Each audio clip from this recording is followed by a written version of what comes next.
Chapter 2, Self-Development, Reliably Identifying and Coaching Developing Leaders at the Gemba.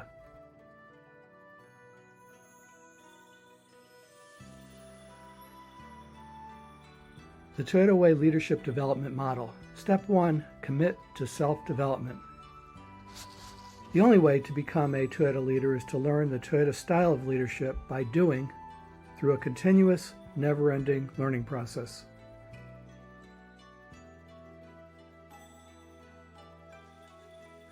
Leaders cannot be forced to develop, but must have the internal drive to self-develop.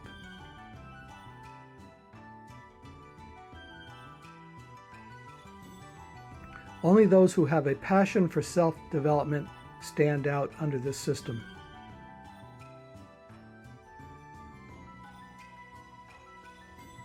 Self-development also requires having mentors close at hand to both protect and guide the students and identify the best self-developers among them.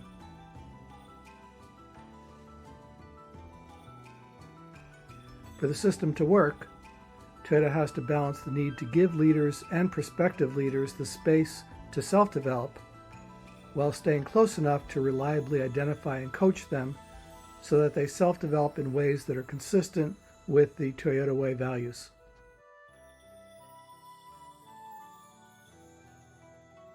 Repeated learning cycles.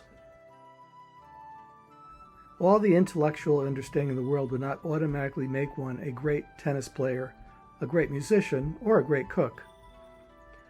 A set of basic skills has to be learned through repetition and what is now popularly known as deliberate practice. Deliberate practice means that you have a way to do things, you compare what you actually do to that way, and close the gap through feedback.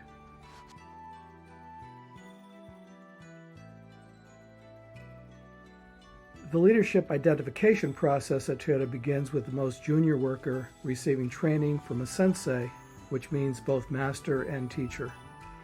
All students are given the opportunity to take the initiative under the tutelage of a sensei. The role of the sensei is to provide challenges, structured opportunities for learning and coaching, so the student has an opportunity to learn by doing, what Toyota calls on-the-job development. It is truly collaborative learning between the teacher and the student, and there is joint responsibility.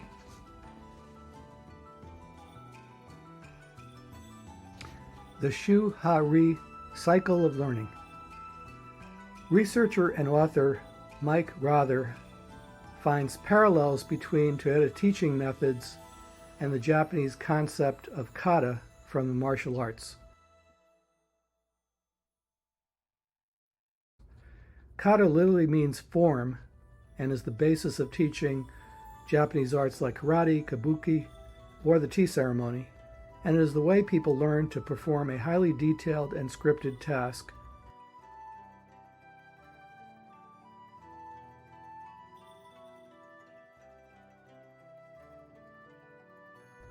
The core of kata is the layered learning cycle, which is called in Japanese Shu Ha Ri.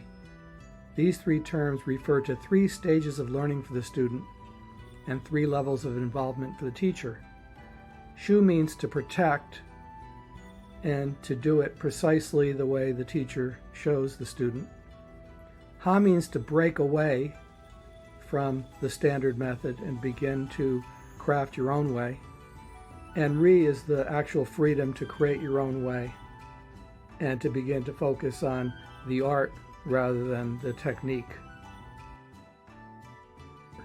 In the Shu phase, the student, under the watchful eye of the master, learns the fundamentals by repeatedly performing tasks to precise standards as demonstrated by the teacher.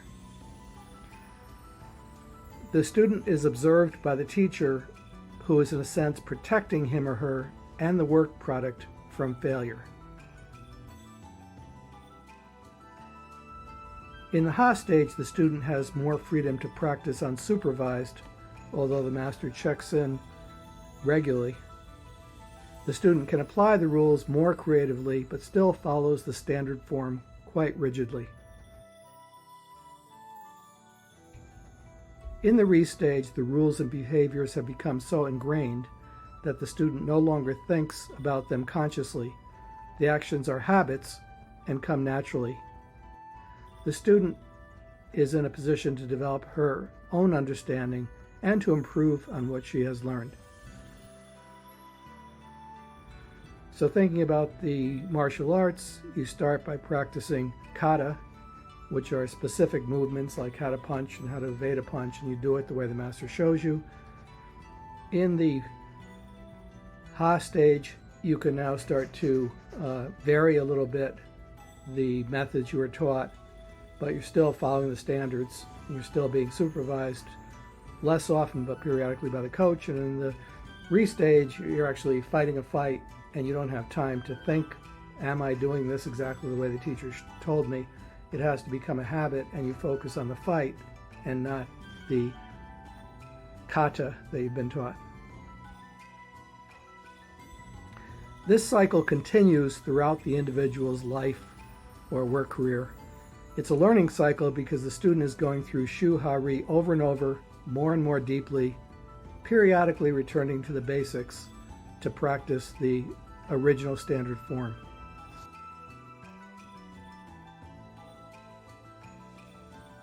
There are 5 aspects of the Shu Ha Ri that deliver the results of mastering a complex skill. First, there is the standardized work, the form, the kata, the way of doing each individual skill. Then there are deep observations by the sensei to guide. Third, the teacher doesn't answer every question and allows the student to learn by struggling to some degree on their own. Fourth, there is the coaching through on-the-job development to get both practice and feedback. And finally, there are steadily increasing challenges to grow the student's capability. Let me talk about each of these.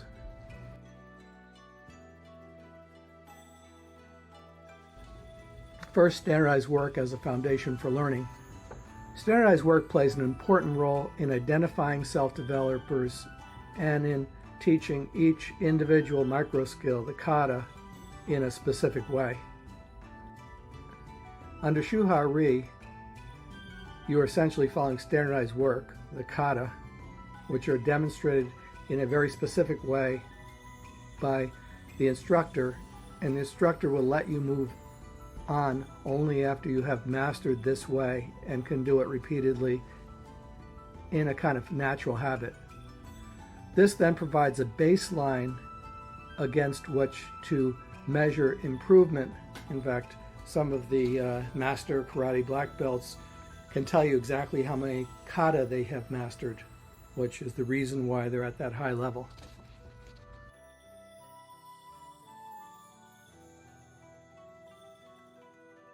Second is deep observation by the sensei. Under the Shu Ha Ri system, sensei are an absolute requirement. The sensei doing the training and observing the student's progress has to be a master of what he or she is teaching. A huge benefit of this process is that the masters are the teachers, and therefore the quality of training immediately goes up. In terms of self-development, though, the benefit is that those who are most able to judge the quality of an employee attempts at self-development are the ones who are giving feedback. The chances of a master recognizing opportunities to meaningfully help the self-development in others is much higher than if the task was left to a novice.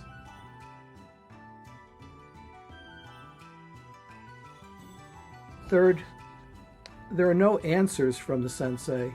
The student must deeply reflect. Without practice, a leader can easily end up solving problems for those he or she is trying to develop, rather than allowing self-development to proceed. Perhaps the hardest thing for developing a Toyota leader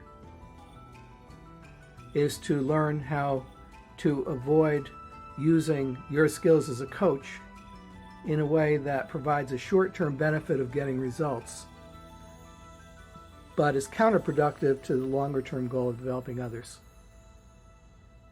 The concept of Hansei, which is reflection in Japanese, is key to self-development at Toyota. Hansei is the conscious process of looking back at oneself, picking apart what went well and what did not go well, and vowing to be better next time. Hansei pervades operations at Toyota both at the personal level and the group level. At Toyota, Hansei is expected from every leader and every project as the project proceeds and as an overall reflection at the end of the project. The approach of not providing answers, instead questioning, and allowing the learners to engage in Hansei and come to conclusions for themselves is both more effective and a vital part of enabling and identifying self-development.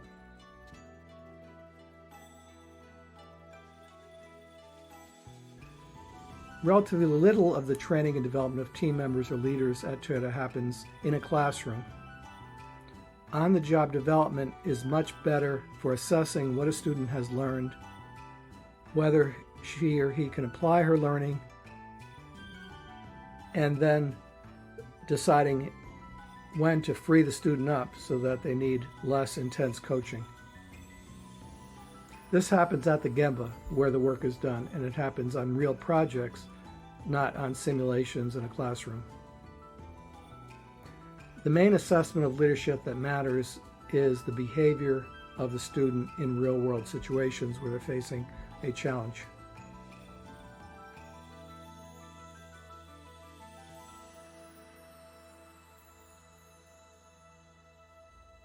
Five, steadily increasing challenges. Self-development is expected throughout the career of a Toyota leader. The challenges steadily increase as the leader takes on more responsibility, and the leader must continually self-develop in order to rise to each challenge and deliver results within the Toyota way.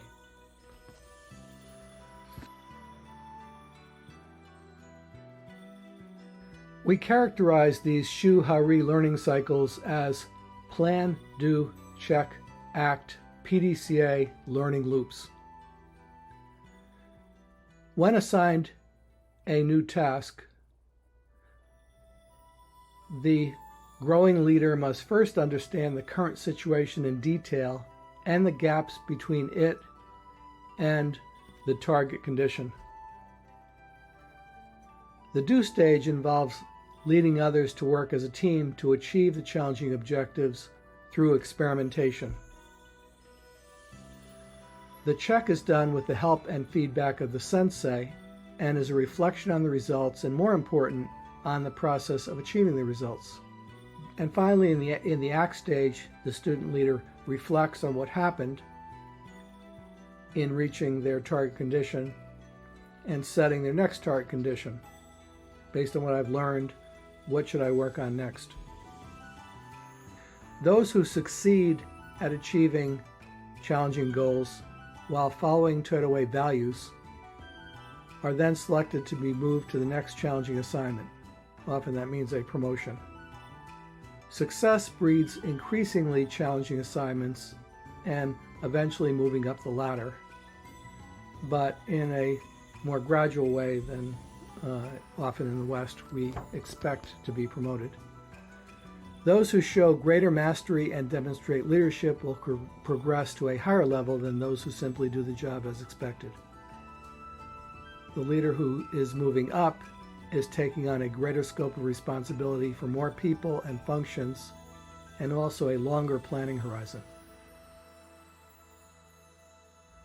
Researcher and author Mike Rother developed practice routines for the Shu stage, which he calls starter kata.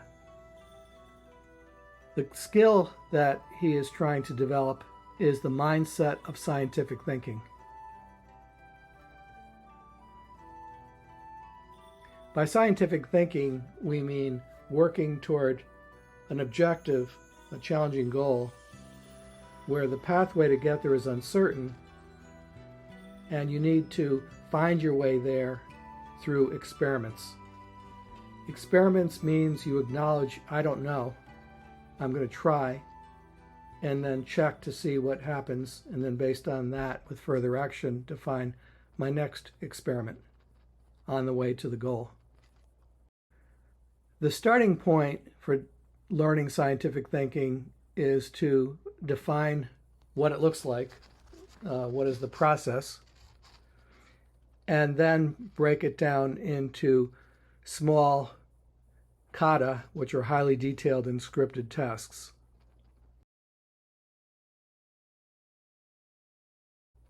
The model for scientific thinking Mike Rowther developed, he calls the improvement kata, and there's 4 broad steps. First, set the direction toward a big challenge, a big improvement, and he recommends generally 6 to 12 months out for the challenge. Second, understand the current condition. Where am I now? Third, define your next target condition. This is a short-term goal of where you want to be, for example, 1 week out or perhaps 2 weeks out. And then experiment to get there through rapid PDCA, through rapid learning cycles. Plan the action, the hypothesis, try it, check what happened, and reflect on what you've learned. The experiments are where you're testing your ideas for improvement, ideally 1 idea at a time. For each experiment, you define the idea you will test, state what you expect to happen, run the experiment, examine the results, and reflect on what you learned.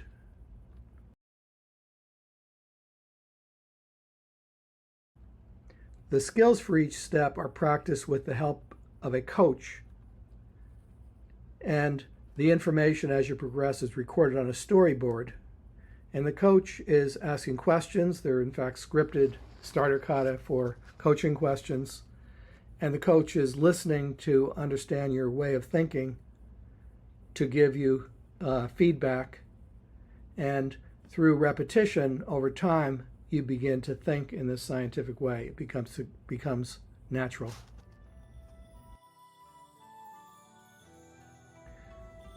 One quote from Akio Toyoda does a great job of explaining Toyoda's view of developing leaders. He said, "At Toyota, we have always invested heavily in developing leaders who understand and live the principles and values of the company. We want our DNA to be encoded in every leader and every team member at every level of the company. We expect greatness from all of our people. We expect them to accept and conquer challenges that may seem overwhelming at first glance. The greatness in people comes out only when they're led by great leaders.